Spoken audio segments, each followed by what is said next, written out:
Welcome back to the GSMC College Football Podcast. I messed up there. We are not talking about the potential teams to join the pack. We just did that. Instead, we're talking Coach of the Year candidates.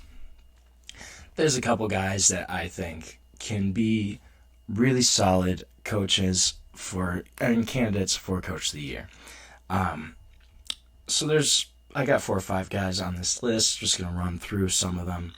My first name I have is Shane Beamer. Now, Shane Beamer, obviously son of Frank Beamer, Virginia Tech coach, legendary defense. He's been at South Carolina the past couple of years now. Had a really great season at South Carolina this past year. Got them up to their 14th or 15th in the country. Went 9-3. Had some really impressive results, impressive wins. Had starting quarterback Lenore Sellers. Had a decent defense with 2 solid defensive ends in Kyle Kennard and Dylan Stewart. And just kind of surprised people. This team wasn't really expected to compete seriously in the SEC. I think probably a lot of people saw them as a 7-8 win team, maybe even less, like slightly above 500. But they came out and they went 9-3. Really didn't get blown out. Their worst loss was probably against Ole Miss at home. They kind of struggled that day. Offense didn't really get going. But besides that, they were a really solid team. And I think this is a team that can make a jump again this next year. Lenore Sellers just coming back at quarterback. It's a guy that's really high potential, played really well, is more accurate than you would expect from a dual threat quarterback. So it's a guy that's going to quarterback that ship. He's going to be the main guy there again. Also on defense, you have the return of Dylan Stewart. He 5-star freshman defensive end, had a really solid season, kind of tailed off towards the end, but going to be a sophomore this year, going to be coming into his own, has learned, has grown, his body has developed, and this is going to be a guy that I think could be a stud. So when you have that star quarterback, that defensive end, and that team that was 9-3 last year, yes, they are going to lose some guys.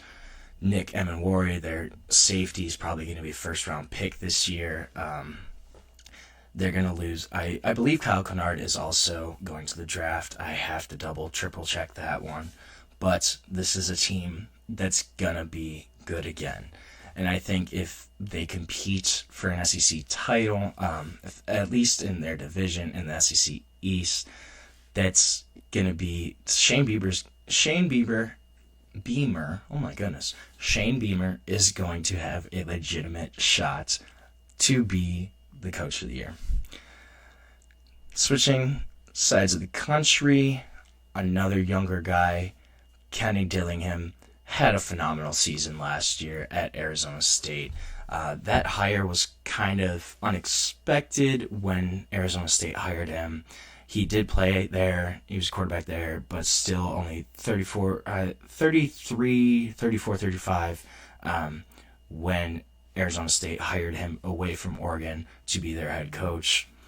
Really grew into his own. He guided Arizona State to a completely unexpected Big 12 championship, college football playoff berth.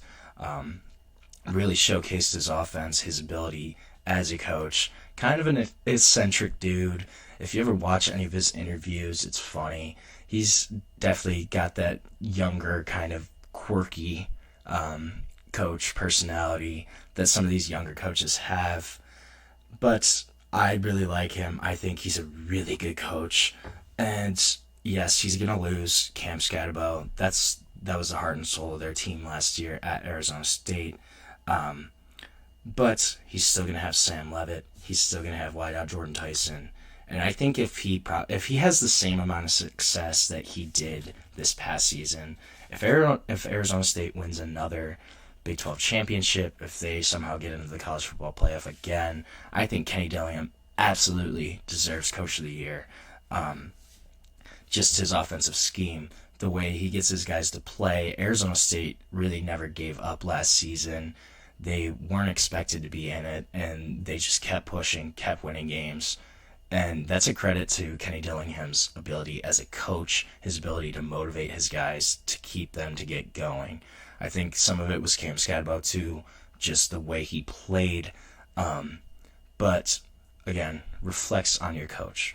And I think if Kenny Dillingham has another season like last season, if he repeats that success this year, I think he should be Coach of the Year. I think that's really a place that makes a lot of sense, and he deserves it at that point. Now, my next name, I don't know if I really truly believe that he's a Coach of the Year candidate, but I had to put him on just for the off chance that he actually does really have a good season, and that's Bill Belichick. Obviously, probably the NFL's greatest coach of all time. I am in that category. I know that's kind of up for debate between some people. I think he is, just in terms of the success he had in New England. But really, I have no idea how this is going to go in Chapel Hill.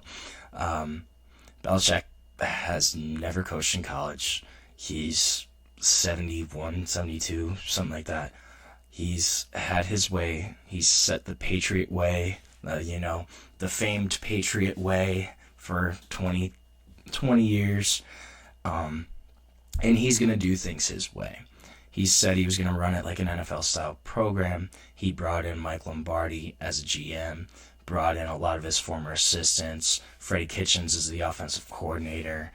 I think, realistically, I don't think he's going to have a great year in Chapel Hill. I think you're definitely going to see some improvement. I could see them being, a 7-5, 8-4 team, and then making a jump in year 2. But you never know.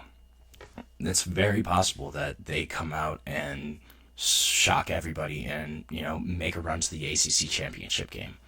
And I think if that's the case, Belichick's got to be a Coach of the Year candidate, especially in his first year as a college coach. But I honestly have no idea. I think this is one of the more interesting storylines of the offseason. It does kind of seem like Belichick's trying to get a little more hip, I guess. Yeah, and, up with the young guys. He brought in Lil Wayne to practice this past week, which I thought was just kind of a funny collab. Lil Wayne and Bill Belichick is just an interesting combination. But I have no clue how this one's going to go. I think Belichick could very well have success in New England, but at the same time, or not in New England. See, I already said New England.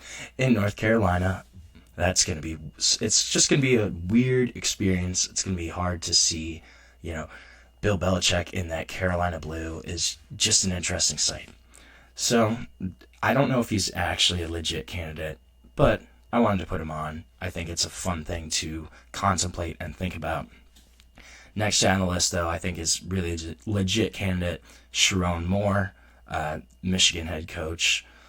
And Michigan had a really weird season. They were kind of 500 the whole year, had awful quarterback play. Offense really couldn't do a whole lot, relied on their defense to win a lot of games. But they turned it up at the end of the year. They won their biggest game of the season, beating Ohio State in the shoe, and as heavy underdogs, going into Columbus, beating Ohio State, who obviously won the national championship this season. So that's a huge win for Michigan, and they've kept that going the past 3 or 4 years where they've beaten Ohio State. And then they go out, and after Ohio State, who do they beat? Oh yeah, Alabama. Michigan beats Alabama in a bowl game. Alabama was almost in the college football playoff, and they were beaten by 7-5 Michigan. So I think Michigan has a lot of momentum coming into this season. They will lose Mason Graham, Kenneth Grant, Will Johnson, so it's going to be interesting to see their defense. But I think their offense is going to be a lot better this year. got Bryce Underwood in. I don't know if it's going to be him or Mikey Keene to start the season, but I think by midway point we're going to see Bryce Underwood. And I think this is a place where if the cards all fall right, Michigan could win the Big Ten again, or at least be in contention to win the Big Ten. I think they can have a 10-win season, and I think if something like that happens, if they beat Ohio State again, if they maybe fight their way into the Big Ten championship, I think Sherrone Moore is a legit guy to look at there. My last name, I got Jeff Monken. Jeff Monken, obviously Army head coach, won the American Athletic Championship in his first season, in Army's first season in a conference in that league. Went 12-2, beat Tulane 35-14, I want to say, in their conference championship. And I think if he has another strong season, I think he's a guy that you can definitely look at for the award. The work he's done with Army, with the service academy, with their restrictions is unbelievable. Having a 12-win season, being ranked, you're fighting for a lot of kids that aren't high-level recruits, and you're developing them. And I think that's what a true coach does. Jeff Monken, if he has another season like this, I think he deserves that award. So we're going to take our final break of the show. And when we come back, we're going to finish up with Deion Sanders and his comments about his guys, Travis Hunter and Shedeur Sanders. But first, we're going to take our final break on the GSMC College Football Podcast.